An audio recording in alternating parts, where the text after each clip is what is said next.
Assalamualaikum warahmatullahi wabarakatuh. Berdirinya kami di sini akan mempresentasikan tentang materi perlawanan terhadap Portugis oleh Kesultanan Aceh, Kesultanan Demak, dan Kesultanan Ternate. Sebelum itu, perkenalkan nama anggota kelompok kami. Perkenalkan, nama saya Holifatul Ma'rifah, absen 13. Dan ini Naira Ardia Pratiwi, absen 23. Tiara Anggun Lestari, absen 35. Ada Nur Aziza, absen 24. Rana Husnul Khotimah, absen 27. Dan Putri Aditama, absen 26. Sejarah perlawanan terhadap Portugis. Perlawanan terhadap Portugis. 1. Kesultanan Ternate. Faktor penyebab terjadinya perlawanan Kesultanan Ternate terhadap bangsa Portugis. 1. Portugis melakukan monopoli perdagangan. 2. Portugis ikut campur tangan dalam pemerintahan. 3. Portugis sewenang-wenang terhadap rakyat. Perlawanan Ternate dipimpin Sultan Hairun. Pada tahun 1565, rakyat Ternate bangkit kembali di bawah pimpinan Sultan Hairun. Raja Ternate yang sangat gigih melawan Portugis adalah Sultan Hairun yang bersifat anti-Portugis. Portugis berusaha menangkap Sultan Hairun, namun rakyat bangkit untuk melawan Portugis dan berhasil membebaskan Sultan Hairun dan tawan lainnya. Beliau dengan tegas menentang usaha Portugis untuk melakukan monopoli perdagangan di Ternate. Rakyat Ternate di bawah pimpinan Sultan Hairun melakukan perlawanan. Rakyat membakar dan menyerang benteng-benteng Portugis. Portugis kewalahan menghadapi perlawanan tersebut. Dengan kekuatan yang lemah, tentu saja Portugis tidak mampu menghadapi perlawanan. Oleh karena itu, pada tahun 1570 dengan licik Portugis menawarkan tipu perdamaian.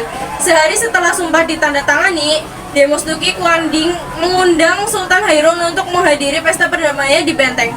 Tanpa curiga, Sultan Hairun hadir dan kemudian dibunuh oleh kaki tangan Portugis. Peristiwa ini menimbulkan kemarahan besar rakyat Maluku dan terutama Sultan Babullah, anak Sultan Hairun. Perlawanan Ternate dipimpin oleh Sultan Babullah.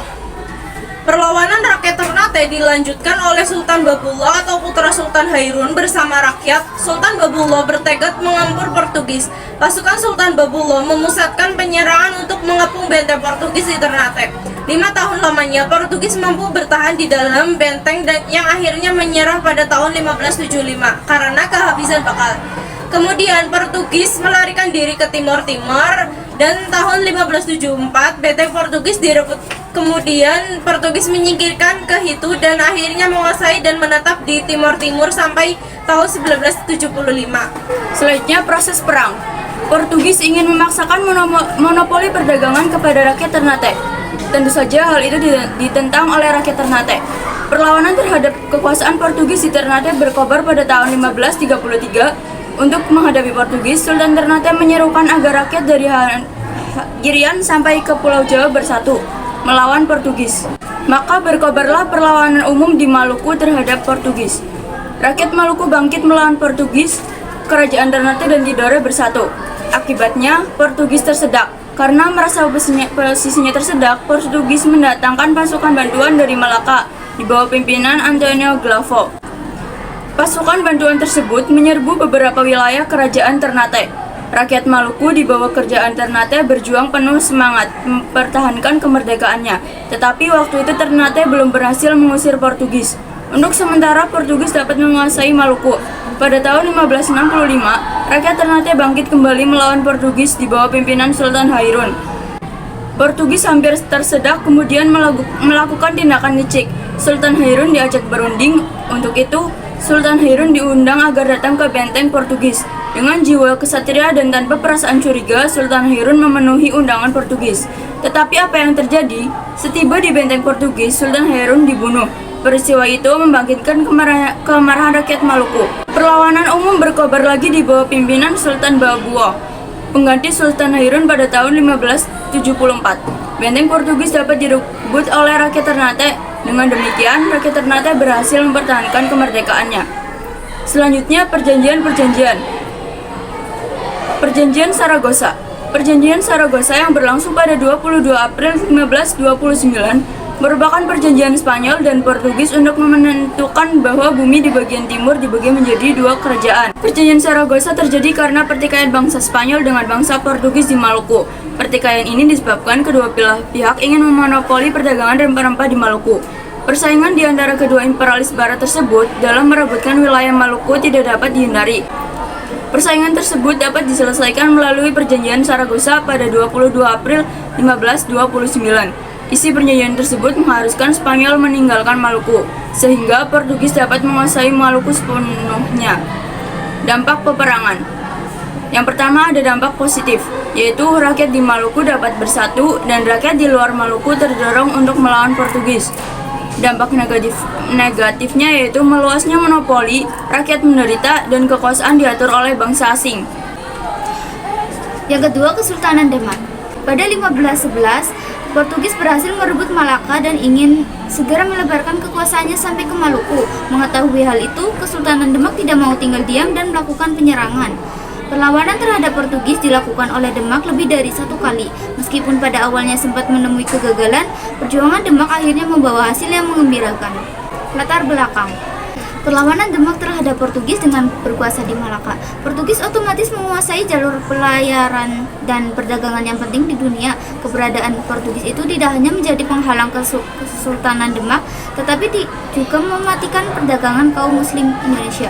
Terlebih lagi, Demak sendiri menjalankan perdagangan beras dan bahan pangan lainnya dengan Malaka. Di samping itu, kedatangan bangsa Portugis juga menyebarkan agama Katolik yang dianggap menghalangi perkembangan Islam di Nusantara. Karena sebab-sebab itulah Kesultanan Demak mengirim armadanya ke Malaka untuk menggempur kedudukan Portugis. Selain di Malaka, Kesultanan Demak juga melakukan perlawanan terhadap Portugis yang hendak mendirikan loji di Sunda Kelapa. Perlawanan Pati Unus terhadap Portugis. Pada masa kekuasaan Raden Patah, perlawanan rakyat Demak terhadap Portugis dipimpin oleh Pati Unus. Serangan yang dilakukan pada 1513 itu dilengkapi dengan kekuatan 100 kapal dan 5.000 pasukan dari Jawa, serta tambahan tentara dari Palembang, hingga jumlahnya menjadi 12.000 pasukan. Akan tetapi, kekuatan yang sangat besar tersebut dapat dipatahkan oleh Portugis, sehingga Pati Unus terpaksa kembali ke Jawa Tengah dengan kekalahan. Setelah Raden Patah wafat pada 1518, tahta Kesultanan Demak jatuh ke tangan Pati Unus yang kembali mempersiapkan armada untuk menggempurkan kedudukan Portugis di Malaka. Pada 1521, ia kembali melakukan perlawanan ke Malaka, namun Portugis ternyata menyambut pasukan Demak dengan mempertahankan yang lebih baik lagi. Lagi-lagi Kesultanan Demak mengalami kekalahan, bahkan Pati Unus gugur di medan perang. Setelah itu Pati Unus disebut masyarakat dengan gelar Pangeran Seberang Lor atau Pangeran yang gugur di seberang utara. Perlawanan Fatahillah terhadap Portugis. Setelah berhasil menangkis serangan Demak, Portugis memenuhi undangan dari penguasa Pajajaran yang ingin melakukan kerjasama. Kerajaan Pajajaran memilih bersekutu dengan Portugis karena merasa terancam dengan kekuatan Islam di pesisir Pulau Jawa, yaitu Banten, Cirebon, dan Demak. Dalam perjanjian di antara dua pihak itu disebutkan bahwa Portugis diizinkan untuk membangun loji di Sunda Kelapa. Kesultanan Demak menganggap kerjasama itu sebagai ancaman dan segera melancarkan serangan di bawah pimpinan Fatahillah. Pada 1527, pasukan gabungan Demak, Cirebon, dan Banten diberangkatkan untuk membendung pengaruh Portugis di Sunda Kelapa. Akhirnya pada 22 Juni 1527, Sunda Kelapa berhasil direbut oleh Fatahillah yang kemudian mengubah namanya menjadi Jayakarta. Peristiwa itu menandai akhir perlawanan Demak terhadap Portugis. Dampak dari perlawanan kerajaan Demak terhadap Portugis yaitu monopoli Portugis di Malaka membuat kekacauan sistem perdagangan di wilayah Asia karena tidak ada pelabuhan pusat transaksi komoditas. Di samping itu, Malaya tidak dapat lagi menjaga ketertiban dan keamanan jalur perdagangan di Selat Malaka. Latar belakang perlawanan Demak terhadap Portugis disebabkan oleh kerugian yang diterima Kesultanan Demak karena aktivitas perdagangannya dengan para saudagar muslim di wilayah Malaka terganggu oleh Portugis. Selanjutnya, Kesultanan Aceh. Tokoh-tokoh di antara raja-raja kerajaan Aceh yang melakukan perlawanan adalah Sultan Ali Muhayyad Shah tahun 1514 sampai 1528 berhasil membebaskan Aceh dari upaya penguasaan bangsa Portugis. Selanjutnya, Sultan Alauddin Riayat Shah tahun 1537 sampai 1568 berani menentang dan mengusir Portugis yang bersekutu dengan Johor. Dan Sultan Iskandar Muda tahun 1607 sampai 1636. Raja kerajaan Aceh yang terkenal sangat gigih melawan Portugis adalah Iskandar Muda. Pada tahun 1615 dan 1629, Iskandar Muda melakukan serangan terhadap Portugis di Malaka. Kronologi perlawanan di era Sultan Iskandar Muda. Rakyat Aceh kembali menyerang Portugis pada masa pemerintahan Sultan Iskandar Muda tahun 1607 sampai 1636. Serangan di tahun 1629 itu mampu membuat Portugis di Malaka menginginkannya. Kesultanan Aceh Darussalam mempersiapkan armada laut yang memiliki kapasitas pengangkutan prajurit sampai 800 orang. Armada Kesultanan Aceh merapat di Sumatera Timur dan Sumatera Barat saat melakukan serangan ke Malaka. Kendali semua kekuatan telah dilancarkan, namun serangan ini belum mampu mengusir Portugis. Aceh tidak hanya melakukan serangan fisik, Sultan Iskandar Muda juga melakukan blokade perdagangan agar kekuatan Portugis di Malaka goyah karena ketiadaan barang yang bisa dibawa ke Eropa. Hanya saja, rencana ini terkendala dengan adanya beberapa raja kecil yang tetap berdagang dengan Portugis. Mereka melakukannya dengan diam-diam karena memerlukan uang. Lantaran kebijakan blokade tidak berhasil sepenuhnya, maka Kesultanan Aceh Darussalam melakukan langkah-langkah lanjutan, yakni Aceh menjalin hubungan dengan Turki, Persia, dan Gujarat, India. Aceh memperoleh bantuan berupa kapal, prajurit, dan makanan dari komunitas Muslim di Jawa. Ketiga, kapal-kapal dagang Aceh dilengkapi persenjataan yang mumpuni dan prajurit tangguh. Dan yang terakhir, meningkatkan kerjasama dengan Kesultanan Demak di Jawa dan Kesultanan Goa di Makassar. Sebenarnya, tidak ada pemenang dalam pertikaian antara Aceh dengan Portugis. Pada tahun 1641, kekuasaan Portugis di Malaka melemah seiring hadirnya VOC dari Belanda yang kemudian merebut wilayah itu.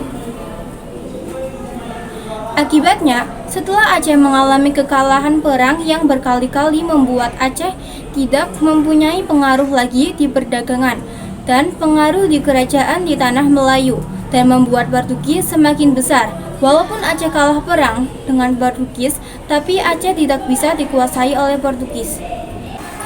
Sekian presentasi dari kelompok kami, kurang lebihnya kami mohon maaf, kami akhiri. Wassalamualaikum warahmatullahi wabarakatuh.